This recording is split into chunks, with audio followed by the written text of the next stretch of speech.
오늘 우리에게 주시는 하나님의 말씀은 창세기 19장 12절부터 23절 말씀입니다. 창세기 19장 12절부터 23절입니다. 저희가 하나님의 말씀을 한 절씩 교독하신 후에 마지막 절은 다 함께 읽도록 하겠습니다. 그 사람들이 롯에게 이르되 이 외에 내가 속한 자가 또 있느냐? 내 사위나 자녀나 성중에 내게 속한 자들을 다 성 밖으로 이끌어내라.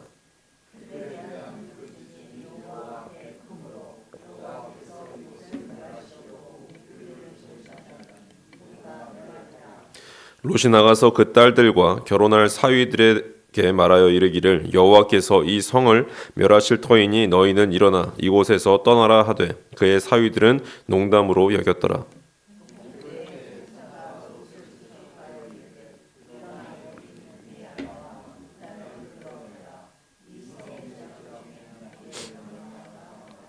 그러나 롯이 지체하매 그 사람들이 롯의 손과 그 아내의 손과 두 딸의 손을 잡아 인도하여 성 밖에 두니 여호와께서 그에게 자비를 더하심이었더라.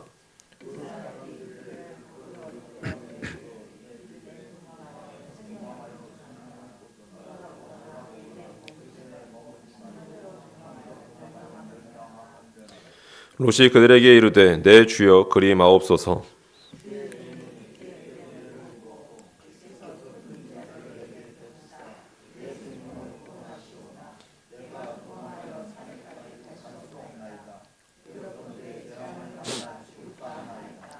보소서 저 성읍은 도망하기에 가깝고 작기도 하오니 나를 그곳으로 도망하게 하소서. 이는 작은 성읍이 아니니까 내 생명이 보존되리이다.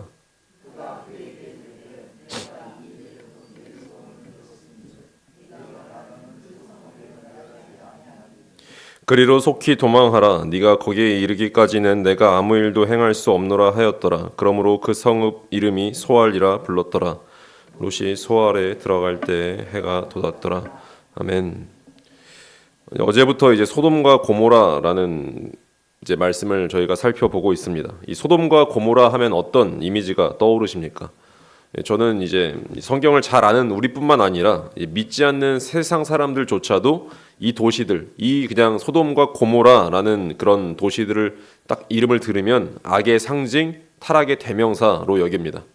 하늘에서 이제 불과 유황이 떨어져 멸망했다라는 그 사실은 마치 그냥 전설처럼 잘 알려져 있는 이야기이죠. 영화나 이제 문학 작품에서도 이 도시는 언제나 심판받아 마땅한 최악의 장소로 이제 묘사되는 것을 볼 수 있습니다. 그래서 이제 이 사람들은 그냥 소돔과 고모라는 그랬다라고 하면서 이 사건을 이제 나 자신과 상관없는 그저 그냥 옛날에 무시무시한 그냥 이야기 정도로만 치부하면서 넘어갈 때가 많이 있습니다. 아, 나는 소돔 사람들보다는 낫지. 나는 저 정도로는 타락하지 않았어 라고 생각하며 이제 안도합니다. 하지만 믿는 우리조차 이 말씀을 오늘 나에게 주시는 엄중한 경고로 듣지 않는다면 우리도 이제 소돔 사람들과 별반 다를 바가 없다는 사실을 기억해야 합니다. 지지난주 이제 말씀 사경회 때 이제 강사님께서 보여주신 예시가 이제 기억나시나요? 담임 목사님께서도 자주 언급해 주셨는데 악을 왼쪽 제일 끝점에 딱 찍어 놓고 딱 선을 오른쪽 끝점에 이제 딱 찍어 놓으셨습니다. 그러면서 우리는 어디쯤 있을까요? 라고 이렇게 질문을 하셨죠. 우리는 은연중에 이 소돔과 고모라를 이제 악의 끝 제일 앞에다 딱 찍어 놓고 우리는 그보다는 훨씬 선에 가까운 쪽에 점을 찍고 싶어 합니다. 하지만 하나님의 판단은 우리의 생각과는 달랐습니다. 예레미야 애가 4장 6절에 이런 충격적인 선언을 하십니다. 내 백성의 죄가 소돔의 죄악보다 무겁도다 라고 말씀하십니다. 에레미야 애가 4장 6절 말씀입니다. 내 백성의 죄가 소돔의 죄악보다 무겁도다 라고 말씀하세요. 우리가 하나님의 백성이라는 그런 타이틀을 가졌다고 해서 혹은 이제 우리가 새벽에 나와 예배를 드린다라고 해서 자동적으로 의로워지는 것이 아니라는 사실은 우리는 너무나 잘 알고 있죠. 하나님은 우리의 중심을 보십니다. 오늘 본문은 이 소돔의 이제 멸망 자체보다 더 중요한 한 가지 진리를 우리에게 비춰줍니다. 바로 멸망의 한복판에서 견짐을 받은 롯의 구원입니다. 롯이 구원받은 이 과정은 단순히 그냥 운이 좋아서 살아남은 이야기가 아니죠.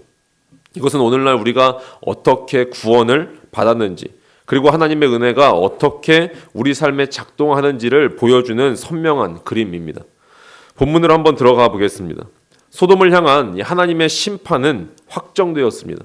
이 심판은 단순히 하나님께서 화가 나셔서 그냥 내리는 그냥 벌이 아닙니다. 13절에 보시면 그들에 대한 부르짖음이 여호와 앞에 크므로라고 기록되어 있죠.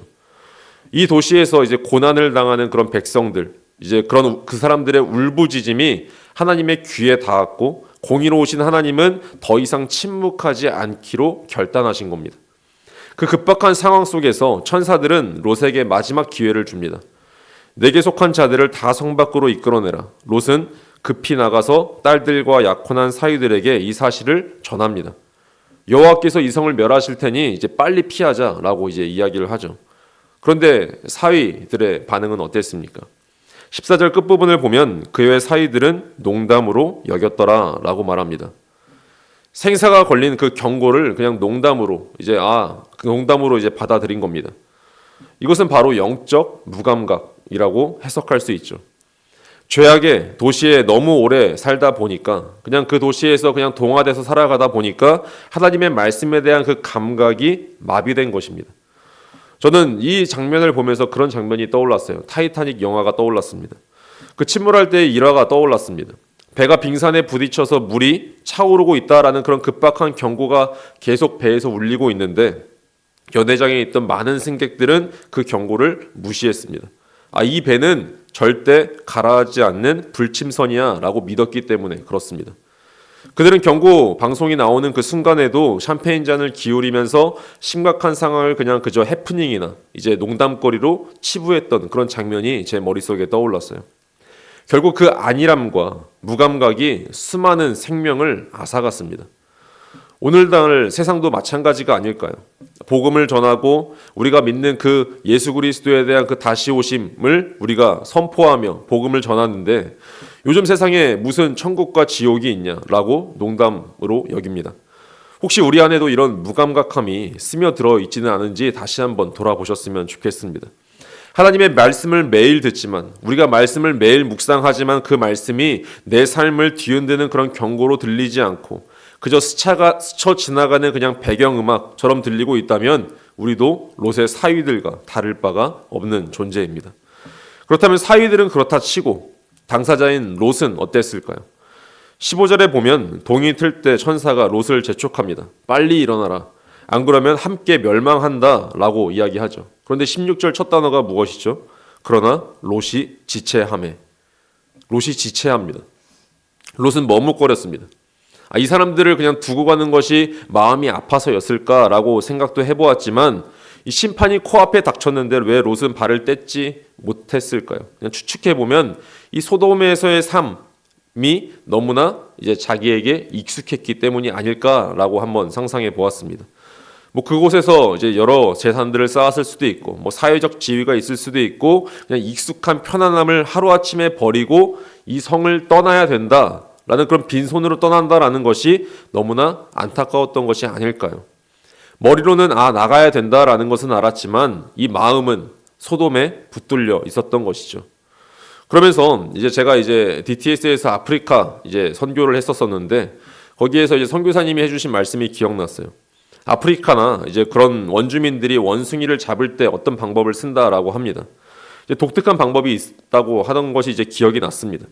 목이 좁고 이제 배가 불룩한 그런 호리병이나 나무통 속에 원숭이가 이제 좋아하는 쌀이나 이제 견과류를 넣어두고 나무에 묶어둔다라고 해요. 원숭이는 이제 맛있는 냄새를 맡고 이제 그 호리병에 다가옵니다. 나무통에 다가오죠. 그래서 손을 집어넣어서 먹이를 한 움큼 움켜쥐는다라고 해요. 그때 사냥꾼이 나타나죠. 원숭이는 이제 도망쳐야 되는데 그런데 도망치지 못하고 잡힙니다. 왜 그런지 다들 이제 추측이 가시죠. 주먹진 손이 병 입구에 걸려서 빠지지 않기 때문이다라고 이야기를 합니다. 손을 펴서 먹이를 놓기만 하면 살 수 있는데 결국 그 작은 먹이에 대한 욕심 때문에 끝까지 주먹을 펴지 않다가 결국 잡혀 죽고 만다라는 그런 이야기가 떠올랐습니다. 지금 롯의 모습이 딱 이런 상황이지 않을까라고 한번 이제 생각을 해보게 된 것입니다.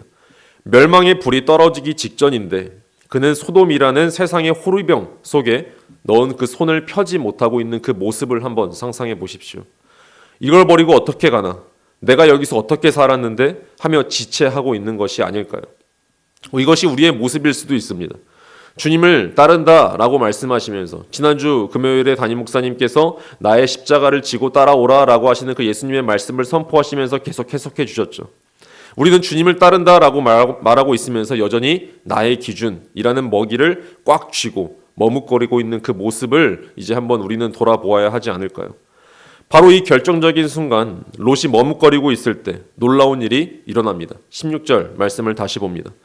그 사람들이 롯의 손과 그 아내의 손과 두 딸의 손을 잡아 인도하여 성 밖에 두니 여호와께서 그에게 자비를 더하심이었더라. 아멘. 천사들이 즉 하나님이 롯의 손을 잡아 성 밖으로 이끌어 내셨습니다. 여기서 잡다라는 그런 원어의 의미는 움켜쥐다, 강제로 끌어당기다라는 뜻이 이제 포함되어 있습니다. 롯은 제 발로 걸어 나온 것이 아니죠. 롯은 끝까지 머뭇거렸습니다. 하지만 하나님께서 기다리나 못해 그의 손을 강제로 잡아채서 끌고 나오셨습니다. 우리가 이제 어린아이를 키울 때 다들 경험해 보셨을 겁니다. 저희 아이들도 막 뛰어다니다 보면 찻길로 막 이렇게 갈 때가 있어요. 이제 막 찻길로 막 가다가 차가 오면 이제 저희는 잡아 끌죠. 그때 부모가 저가 얘야 위험하니까 이리 오렴라고 이렇게 점잖게 얘기할까요? 전혀 그렇지 않습니다. 아예 팔이 빠질 정도로 세게 낚아채서 인도로 제품으로 끌어안습니다. 아이는 이제 아프다고 울고 떼를 쓰고 막 이렇게 할 수도 있지만 부모는 아이를 살리기 위해서 강제력을 행사할 때가 있죠. 이것이 바로 불가항력적인 은혜입니다. 롯에게 구원받을 만한 자격이 있어서가 아니죠. 그의 믿음이 훌륭해서도 아니었습니다. 오직 하나님께서 그를 긍휼히 여기셨기 때문에 머뭇거리는 그의 손을 잡아 끌어서 생명의 길로 옮겨 놓으신 것입니다. 오늘 저와 여러분이 이 자리에 예배 드리러 나올 수 있는 것도 내가 잘나서가 아니라 죄의 길에 머뭇거리고 있던 내 손을 주님이 강권적으로 잡아 끌어 주셨기 때문에 우리가 이 자리에 있습니다. 말씀을 맺겠습니다. 롯은 성 밖으로 나온 후에도 산으로 도망하라 라는 그 말씀에 거기까지는 못 가겠습니다 하며 가까운 성 소알로 피하게 해달라고 떼를 씁니다. 하나님은 그 연약한 간구조차 들어주십니다. 롯의 구원은 처음부터 끝까지 전적인 하나님의 자비였습니다. 소돔과 고모라의 멸망은 먼 옛날 이야기가 아닙니다. 우리 내일도 이어서 살펴볼 텐데 주님은 분명히 다시 오시죠. 그때 예고 없는 심판이 분명히 있을 것입니다.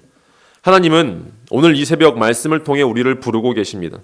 혹시 나의 기준과 생각으로 인해 하나님의 경고를 농담처럼 여기고 있지는 않은지, 죄악된 습관과 세상의 미련을 손에 쥐고 머뭇거리고 있지는 않은지 우리에게 물어보십니다. 우리의 힘으로는 그 손을 펴기 어렵습니다. 그래서 우리는 기도의 자리로 나아오고 있죠. 주님, 여전히 저는 연약하여 세상 미련을 버리지 못하고 지체하고 있습니다. 저의 손을 잡아주시옵소서. 롯을 강제로 끌어내신 그 은혜의 손길로 오늘 저를 붙들어 달라고 우리는 기도합니다. 오늘 이 새벽 머뭇거리는 롯을 구원하신 하나님의 강권적인 그 사랑이 우리의 가정과 자녀 그리고 우리의 심령 가운데 임하여 우리를 참된 생명의 길로 인도하시기를 주님의 이름으로 간절히 축원합니다. 기도하시겠습니다. 오늘도 살아계신 하나님 아버지, 오늘 말씀을 통해 멸망의 경고 앞에서도 농담하며 비웃던 사이들의 모습이, 떠나야 할 때를 알면서도 세상 미련 때문에 지체하던 롯의 모습이 바로 나였음을 고백합니다. 주님, 이 시간 우리의 무뎌진 영적 감각을 깨워 주시옵소서. 세상의 화려함과 안락함에 취해 주님의 손을 놓치고 있었다면 이 시간 주님의 강한 팔로 우리를 다시 낚아채 주시옵소서. 내 힘으로 끊지 못하는 죄의 사슬을 성령의 능력으로 끊어주시고 오직 주님이 예비하신 구원의 산 그 십자가 앞으로 피하게 하여 주시기를 간절히 소망합니다. 주님, 이 시간에도 세계 열방, 영적인 소돔과 고모라와 같은 척박한 땅에서 복음을 전하시는 선교사님들을 올려드립니다. 죄악과 우상이 가득한 그 땅에서 영적 전쟁을 치르시는 선교사님들에게 아브라함에게 주셨던 그 중보의 능력을 더하여 주시옵소서. 그들의 입술을 통해 선포되는 말씀이 죽어가는 영혼들을 강권하여 살려내는 생명의 동아줄이 되게 하여 주시옵소서. 선교사님들의 가정과 자녀들을 눈동자처럼 지키사 그 어떤 악한 세력도 틈타지 못하게 막아주시고 때를 따라 돕는 은혜로 채워주시기를 간절히 원합니다. 마지막으로 우리의 다음 세대를 위해 간절히 기도합니다. 롯의 사유들처럼 하나님의 말씀을 농담으로 여기고 세상의 즐거움만을 쫓아가는 우리 자녀들을 불쌍히 여겨 주시옵소서. 음란하고 패역한 이 세대의 문화 속에서 우리 아이들이 믿음을 잃어가고 있습니다.